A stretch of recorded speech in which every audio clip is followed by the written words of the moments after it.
The use of electric vehicles for central and regional government agencies, as instructed in Presidential Decree number 7 of 2022, underlines the government's seriousness to reduce emissions and support sustainable energy transition.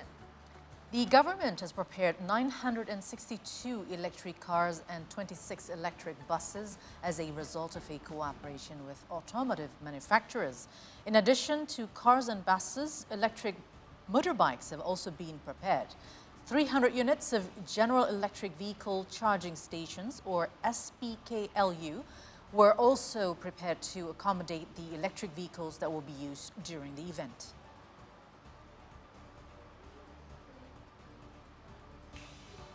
And we want to dig more about this electric vehicles that are quite new to Indonesians and now being used at the G20. So we're going to have a chat with an automotive enthusiast, Dimas, to talk more about electric vehicles in Indonesia.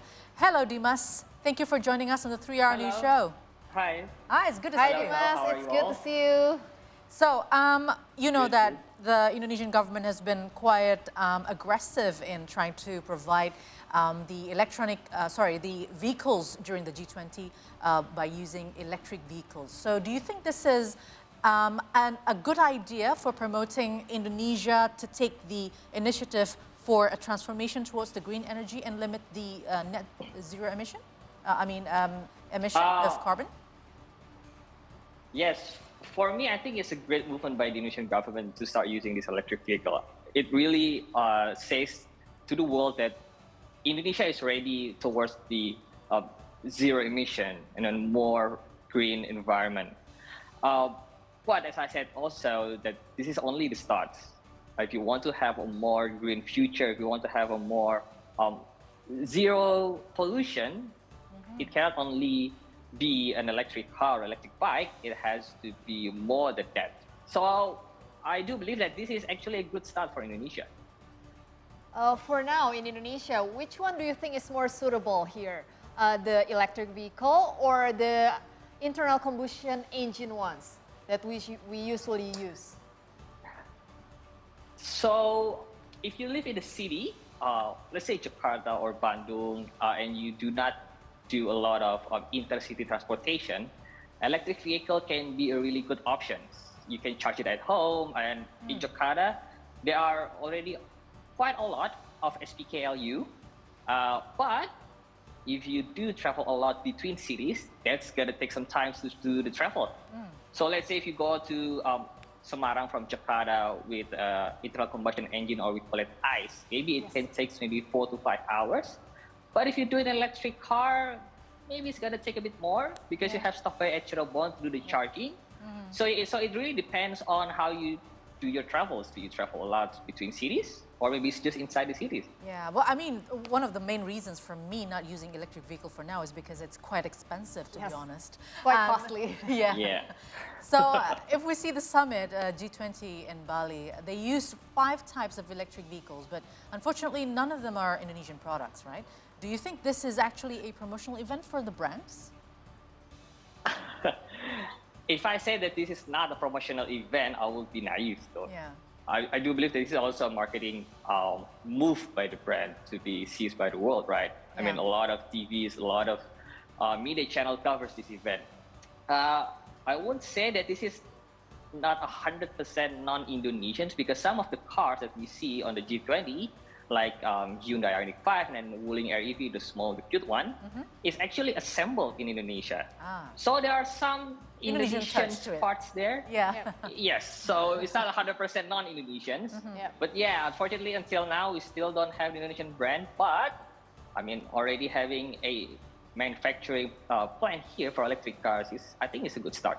We heard that the motorcycles, at least there are some of Indonesian brands there. There are Gusits and Alpha One. So what do you think of that? Is this a good move from Indonesian manufacturers as well?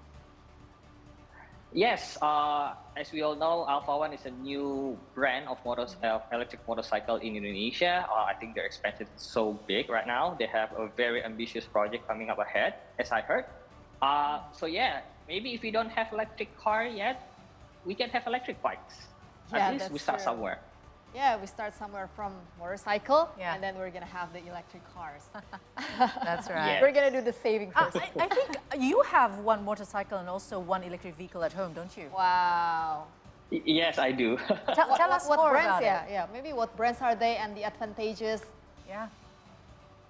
Sure. So yeah, I do have one electric car, the Wuling Airview, the small one, and I just finished converting my ICE bike, so my internal combustion engine bikes, into an electric bike. Wow. Okay. Wow. So so now I have two electric, electric vehicles.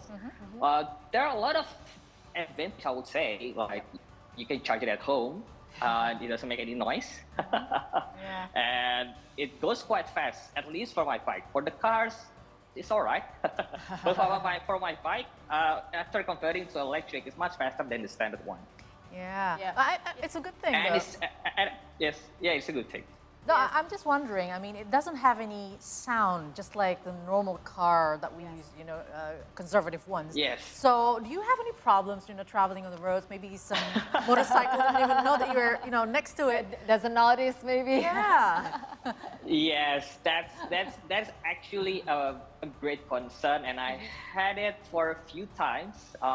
So I tried a few bikes on the road, electric bikes, and whenever I take the left side of the road, the slow side, and if there is a bike in front of me who wants to turn left, they usually almost crash to me. Oh, Because my. I don't create any sound, right? Because it's So I very don't create calm, any sound, yeah. right? Your vehicle. Yeah, because usually, I mean, we are used to electric. We are used to ICE. Yeah, the bikes, ICE ones, right? It creates a lot of noise. Yes, it creates noises. So, I mean, it's very common for us to when we are on the road, and then we usually use our left ear, Yeah. you Yeah. know, to hear if there is any bike or car. Now, since electric bikes doesn't make any sound, usually they just like. We're gonna have moving to be to the more left. careful, right? Yeah. Well, it Yes, can be Dimas. engineered, though. Yeah. That noisy sound can be engineered. That's so. true. And it is fair to say that Indonesia has massive potential in making electric vehicles. What do you think Indonesia brands should do to compete with foreign brands? Wow, if we're talking about potential, it's very, very big. As you can see, we have a lot of motorcycles on the road. Yep. I mean, the comparison between cars and bikes is very, very big, the numbers. So maybe if we start from the electric bikes, the market is there. I mean, it's much larger than, let's say, the neighboring countries. Definitely much larger than the Europe combined, I believe. So yeah, we do have a lot of potential for electric bikes. In terms of what the company should do or what the brands do, is creating the awareness at this point. Yeah. Because there are still a lot of people who doesn't know about electric bikes. And then another point that they have to do is to educate the market, because there's still a lot of customers that still don't believe in the electric bike. They are still comparing electric bikes to a phone. Let's say there's people always say that if you charge your phone too much and then the battery would like exploding, right? Yeah, yeah. That's the common question that I get on my social Yeah. media. I was like, yeah, still need some education for now. And also the battery capacity yes. is gonna be lower when we overcharge it too much. Yeah. No, but the question is, Yeah, but when we want to switch to electric vehicles, what would we do to all of those? As you said, we can start with motorcycles. Yeah. What would you do? What would we do with a lot of those motorcycles, millions of them, that would be switched to electric Yes. vehicles? What should we do? well, but definitely I think we can recycle it. And Yeah. by switching to electric bikes, it doesn't always mean that we have to purchase a new bike. We can convert it into electric bike. There are already some several workshops that can do that and already get the certificate from the ministry to do that legally. That's a nice So incentive. by converting into electric bike, it doesn't always mean to purchase a new electric bike. You can convert our, maybe you have one or two bikes that is not in use at home. Yeah. That can be your next electric bike. Okay, that's Yeah, nice. That's nice. Thank you so much, Dan Dimas, for your time, and insight. We really appreciate Thank you so much it. for having me. Don't forget to charge your vehicles. Take care. Yes. Take care. Oh, of course. Take care. Bye bye. Bye. Yeah.